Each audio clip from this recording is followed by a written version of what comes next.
Hello, and welcome to an all-new interview for Cinephellas. That's right, Cinephellas, the only place where Dewey Cock still walks hard because he's got a tenacious D.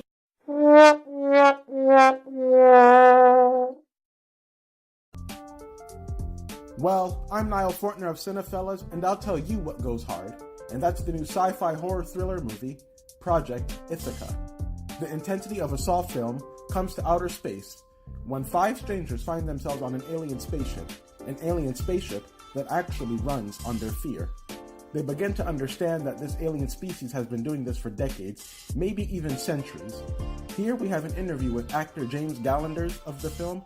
You may know him from movies such as Saw 2, 1997's Murder at 1600, and The Bride of Chucky. So if that sounds interesting to you, then let's get into it.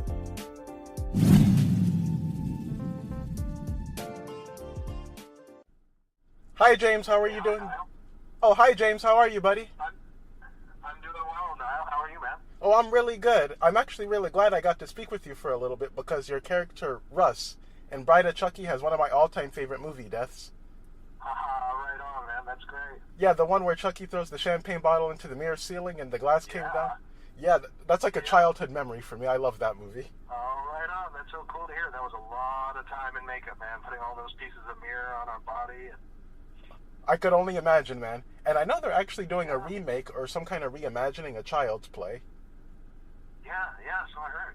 Yeah, so do you think we actually get too many remakes and not enough original, horror and sci-fi in cinema today? Oh, that's a good point. We are seeing a lot of rehashing of everything, aren't we? Yeah. Sure, absolutely. I mean, where are the original ideas? It's true. I mean, that was part of what I liked about this film is that I just find it so unique and so unlike, so many of the other things out there, and so many of the things that are out there, I find that the action isn't really earned, and so you're placed in the middle of this thing, and it's all like overwhelming, and you go, wow, that's all so impressive, but that at the end of it, I'm like, I don't know if I even really care about anybody, but I mean, it was cool and it was impressive, and they spent a lot of money, but a week later, I couldn't even tell you what happened.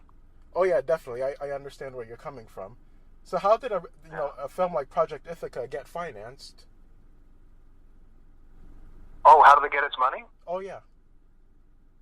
I don't know if I'd be the one to answer that. I think a lot of it was private. Oh really?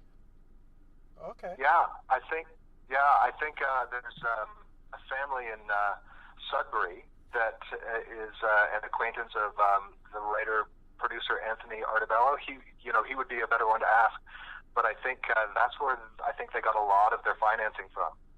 Oh, okay. And are there any other films or stories that actually inspired Project Ithaca?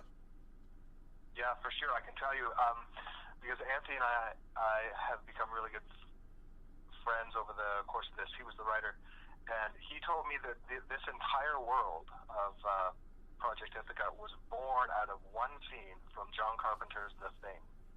Wow. It's I think it's the blood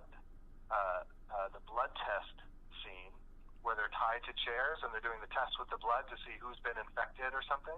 I know that scene. He said yes. for some reason that scene just really hung with him, and that was the genesis of this entire film. And so he wanted this film to be sort of like, almost like an homage or a throwback to, the genre films that are driven by the characters of like the 80s. So that's sort of why it even has the feel that it has. Yeah, I totally love that feeling, man. Yeah. So how did you prepare for, this type of role? I watched a lot of sci-fi, some good sci-fi, some bad sci-fi. There's a lot of bad sci-fi out there. So I sort of, tried to immerse myself into that. I did a lot of emotional homework as well because, he's such a tormented soul. So that was something that I knew I was going to have to tap into, and that was sort of a place where I was going to have to live for a solid month. But as I was telling others, I think it was helpful that we were out of town, so I was away from, my wife and my two my two kids over that process. So, I lived a very John-like existence, a very solitary, sort of existence. And then also, I don't want to give too much away in terms of, us all being from a different period and whatnot, but I really, I played a lot of oldies music. And I did a lot of research in, the period, that Don was from, to really try to immerse myself into that, because I thought it was really important that I captured that, the authenticity of the time that, that he's from. So there was like a bunch of layers of things, there was, the emotional aspect, and then, making sure that I get the time right, and of course, the sci-fi elements as well. All right. Well, that's interesting, man. That's a lot of work put into it. Yeah. And I know being on a set, it's not, things don't always go so smoothly. So I was wondering, were there any challenges you all overcame or had to go through? And how did you overcome those challenges? Well, I think there were like a couple of challenges. There were, the practical challenges of, being tied to a chair essentially for 2 weeks. Like 6 actors in a circle who were all tied to a chair, and there's nowhere to hide. You can't hide behind a gesture or walk across the room. It's like you don't have any marks to hit. You're just there. It's just you and your inner life and your backstory. And we had to try to keep the ball in the air in that regard. And then after we got off the ship, there were other challenges as well, because we're so sort of all over the place. I mean, again, I don't want to give too much away, but it was almost hard to keep track of where you are in space and in time, and like how old am I here, and what year is it, and what's this relationship, and where am I going, and so but the hair and makeup department and the wardrobe department were like a big help, because it was a bit of a continuity nightmare because we were sort of all over the place, but we all pulled together as a team, and I think somehow we managed to make it work. Oh yeah, teamwork makes the dream work. What's that? Teamwork makes the dream work. Yes, exactly. And from what I heard, you worked on some television shows as well, correct? Yeah, absolutely. And what are some of the differences between working on, a movie set and a television set that most people may not know? Well, in TV, you're kind of churning it out a lot more quickly. I mean, when you're working on a film, it's a little bit more like working on a play. You have a little bit more time to be methodical and really have conversations about things. You're sitting around a table and even on set on the day, like you're not shooting as many pages per day. It's so you can sort of take more time. Whereas in the land of TV, it's like you've got to arrive on set knowing your stuff and being ready, and it's go, go, go, go, go. Yeah, I didn't even think of that until now, so thank you for letting me know that. Mm-hmm. And what advice would you give to someone who really wanted to create a life in film or being an actor?